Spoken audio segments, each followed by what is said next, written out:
आकाशवाणी लखनऊ से प्रस्तुत हैं प्रादेशिक समाचार। मुख्य समाचार। छात्रों की मांग पर उत्तर प्रदेश लोक सेवा आयोग ने पीसीएस की प्रारंभिक परीक्षा एक दिन में कराने का लिया निर्णय। आरओ-एआरओ प्रारंभिक परीक्षा के लिए बनाई समिति। केंद्रीय ऊर्जा मंत्री मनोहर लाल ने लखनऊ में आज डिस्ट्रीब्यूशन यूटिलिटी मीट का किया शुभारंभ। कहा, सरकारी विभागों को बिना मीटर नहीं मिलेगी बिजली। उपराष्ट्रपति जगदीप धनखड़ कल वाराणसी में नमो घाट का औपचारिक उद्घाटन कर देव दीपावली का करेंगे शुभारंभ। केंद्रीय मंत्री हरदीप पुरी भी कार्यक्रम में होंगे शामिल। और मुख्यमंत्री योगी आदित्यनाथ कल लखनऊ में 6 दिवसीय अंतर्राष्ट्रीय जनजाति भागीदारी उत्सव और 4 दिवसीय कृषि भारत मेले का करेंगे शुभारंभ। नमस्कार, प्रदेश के समाचारों के साथ मैं तनवीर फातिमा और अब समाचार विस्तार से। उत्तर प्रदेश लोक सेवा आयोग ने पीसीएस की प्रारंभिक परीक्षा एक ही दिन में कराने का निर्णय लिया है। साथ ही आरओ-एआरओ प्रारंभिक परीक्षा 2023 के लिए लोक सेवा आयोग ने समिति का गठन किया है।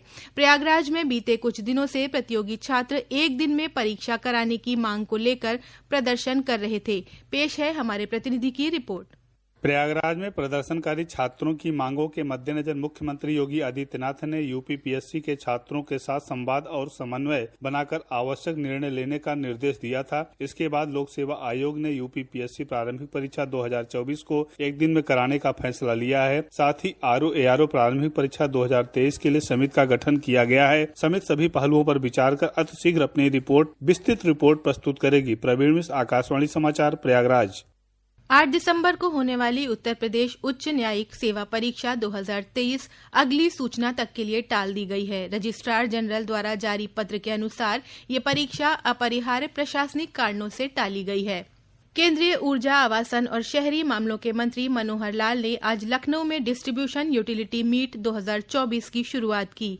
इस अवसर पर उन्होंने कहा कि सभी विद्युत कंपनियों को इस उद्देश्य की पूर्ति के लिए समन्वय बनाकर उत्पादन वितरण के लिए कार्य करना होगा, जिससे विद्युत उपभोक्ताओं पर न ज्यादा बोझ पड़े और न ही कंपनियों को घाटा हो। कार्यक्रम के पश्चात केंद्रीय ऊर्जा मंत्री मनोहर लाल ने मीडिया को संबोधित करते हुए कहा कि सरकारी विभागों को भी बिना मीटर के बिजली नहीं दी जाएगी।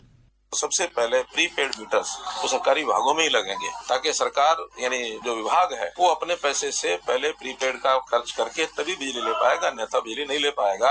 इसलिए पहले फेज में प्रीपेड वही लग रहे हैं। जहाँ तक पिछले जो बचे हुए हैं, उस बचे हुए में भी सब प्रदेशों को कहा कि वो एक टाइम बाउंड प्रोग्राम के साथ सोर्स पर उसका पैसा निकाल लिया जाए। सारा डाटा लेकर के रिकनसाइल करेंगे सब अकाउंट्स को, ताकि वित्त मंत्रालय की ओर से ही उस पैसे को लेकर के और पावर विभाग को दे दिया जाए। सब्सिडी भी लगभग प्रदेश सब दे रहे हैं। जहाँ डिफॉल्टर्स हैं उनके लिए कुछ बंधन लगाए गए हैं। प्रदेश में 9 विधानसभा सीटों के लिए 20 नवंबर को होने वाले उपचुनाव में अब प्रत्याशियों के प्रचार के लिए 1 सप्ताह से कम का समय बचा है। भाजपा के वरिष्ठ नेता और उप मुख्यमंत्री ब्रजेश पाठक ने आज गाजियाबाद विधानसभा में पार्टी उम्मीदवार के लिए चुनावी सभा की। उधर सपा प्रमुख अखिलेश यादव ने आज प्रयागराज के फूलपुर विधानसभा क्षेत्र के रुदापुर में जनसभा में सपा प्रत्याशी के समर्थन में प्रचार किया और भाजपा पर निशाना साधा। इलाहाबाद हाईकोर्ट ने आगजनी मामले में सीसामऊ सीट से पूर्व विधायक इरफान सोलंकी की जमानत मंजूर कर ली है, लेकिन कोर्ट ने फिलहाल सजा पर रोक नहीं लगाई है। यह आदेश जस्टिस राजीव गुप्ता और जस्टिस सुरेंद्र सिंह की बेंच ने इरफान सोलंकी की तरफ से दाखिल अपील पर पारित किया। कानपुर की एमपी एमएलए कोर्ट ने आगजनी केस में इरफान सोलंकी और रिजवान सोलंकी को 7 वर्ष की सजा सुनाई थी। इसके बाद उनकी विधानसभा सदस्यता रद्द हो गई थी और सीसामऊ सीट रिक्त हो गई थी।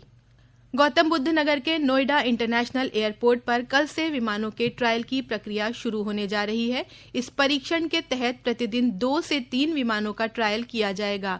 ये ट्रायल लगभग 1 महीने तक चलेगा और इस दौरान करीब 70 विमानों का ट्रायल होगा।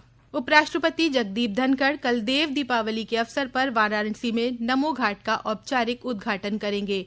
इस मौके पर राज्यपाल आनंदीबेन पटेल, मुख्यमंत्री योगी आदित्यनाथ और केंद्रीय पेट्रोलियम मंत्री हरदीप पुरी भी मौजूद रहेंगे। उपराष्ट्रपति की उपस्थिति में दिया जलाने का कार्यक्रम संपन्न होगा और 84 घाटों पर देव दीपावली की शुरुआत होगी। पेश है हमारे प्रतिनिधि की रिपोर्ट।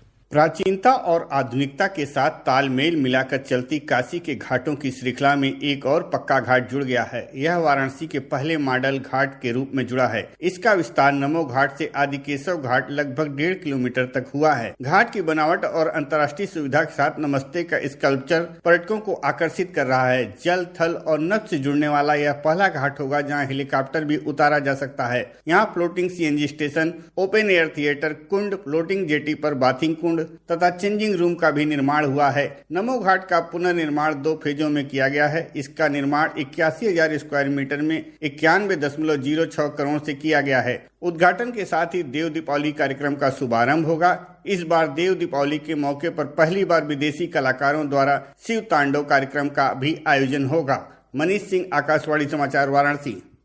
ये समाचार आप आकाशवाणी लखनऊ से सुन रहे हैं। ताज़ा समाचार जानने के लिए आप हमारी वेबसाइट newsonair.gov.in पर लॉगिन कर सकते हैं। इसके साथ ही आप प्रादेशिक समाचारों का ये बुलेटिन हमारे YouTube channel news on AIR Lucknow पर भी सुन सकते हैं। मुख्यमंत्री योगी आदित्यनाथ कल लखनऊ के वृंदावन योजना मैदान में 4 दिवसीय कृषि भारत 2024 मेले का शुभारंभ करेंगे। इस आयोजन में नीदरलैंड्स को पार्टनर कंट्री के रूप में शामिल किया गया है। आज लखनऊ में प्रेस वार्ता में जानकारी देते हुए कृषि उत्पादन आयुक्त मोनिका S. गर्ग ने कहा कि इस आयोजन से किसानों को नई और उन्नत तकनीकों के बारे में जानकारी मिलेगी। प्रदेश में उपलब्ध टेक्नोलॉजी, देश की सर्वोत्तम टेक्नोलॉजी और ग्लोबली बेस्ट टेक्नोलॉजी, मतलब विश्व में जो अच्छी टेक्नोलॉजी उपलब्ध है, आधुनिक तकनीक उपलब्ध है, उसकी जानकारी हमारे किसान भाइयों को मिले। इसके उद्देश्य से ये कृषि भारत एग्रोटेक कार्यक्रम का आयोजन किया जा रहा है 4 दिन के लिए। इसमें प्रदेश की, देश की और विदेश की कंपनियां आकर अपने प्रोडक्ट्स, अपनी मशीनरी का यहाँ प्रदर्शन करेंगे। लगभग 200 कंपनियां इसमें पार्टिसिपेट कर रही हैं। मुख्यमंत्री योगी आदित्यनाथ बिरसा मुंडा की जयंती पर कल लखनऊ के संगीत नाटक अकादमी में 6 दिवसीय अंतर्राष्ट्रीय जनजाति भागीदारी उत्सव का शुभारंभ करेंगे। उद्घाटन समारोह के उपरांत 11 बजे से सांस्कृतिक समागम शोभा यात्रा भी निकलेगी। 20 नवंबर तक चलने वाले इस उत्सव के दौरान 20 से अधिक राज्यों और 2 देशों के कलाकार अपनी कला और संस्कृति का प्रदर्शन करेंगे। केंद्रीय राज्य मंत्री BL वर्मा ने आज बदायूं में गंगा तट पर लगने वाले रुहेलखंड के मिनी कुंभ के रूप में विख्यात ककोड़ा मेले का विधिवत उद्घाटन किया। इस अवसर पर जिलाधिकारी निधि श्रीवास्तव, वरिष्ठ पुलिस अधीक्षक डॉक्टर ब्रिजेश कुमार सिंह समेत अन्य गणमान्य व्यक्ति उपस्थित रहे।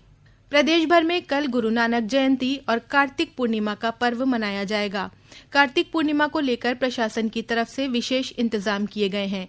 फर्रुखाबाद जनपद में कार्तिक पूर्णिमा पर होने वाले महास्नान के मद्देनजर आज जिलाधिकारी और पुलिस अधीक्षक ने तैयारियों का जायजा लिया। हापुड़ के गढ़मुक्तेश्वर में आज कार्तिक चतुर्दशी पर दीपदान भी किया गया। बलिया में कल से प्रसिद्ध ऐतिहासिक ददरी मेला भी प्रारंभ हो जाएगा। वहीं अमरोहा के गंगाधाम तिगरी में चल रहे ऐतिहासिक राजकीय कार्तिक पूर्णिमा मेले में श्रद्धालुओं के लिए रोडवेज विभाग द्वारा विभिन्न डिपो की 154 बसें लगाई गई हैं। भगवान बुद्ध के अस्थि अवशेष कलश के दर्शन सारनाथ में आज से शुरू हो गए हैं। देश विदेश से आए बौद्ध अनुयायियों और उपासकों ने मूल गंध कुटी बौद्ध मंदिर परिसर में अस्थि कलश के दर्शन किए। भगवान बुद्ध के अस्थि अवशेष के दर्शन कल कार्तिक पूर्णिमा तक होंगे।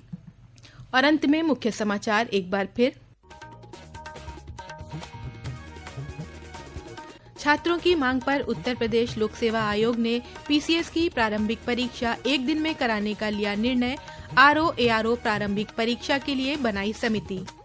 केंद्रीय ऊर्जा मंत्री मनोहर लाल ने लखनऊ में आज डिस्ट्रीब्यूशन यूटिलिटी मीट का किया शुभारंभ।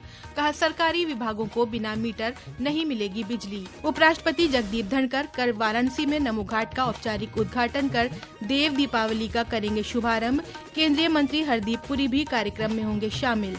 और मुख्यमंत्री योगी आदित्यनाथ कल लखनऊ में 6 दिवसीय अंतर्राष्ट्रीय जनजाति भागीदारी उत्सव और 4 दिवसीय कृषि भारत मेले का करेंगे शुभारंभ। प्रादेशिक समाचारों का बुलेटिन यहीं समाप्त होता है। नमस्कार।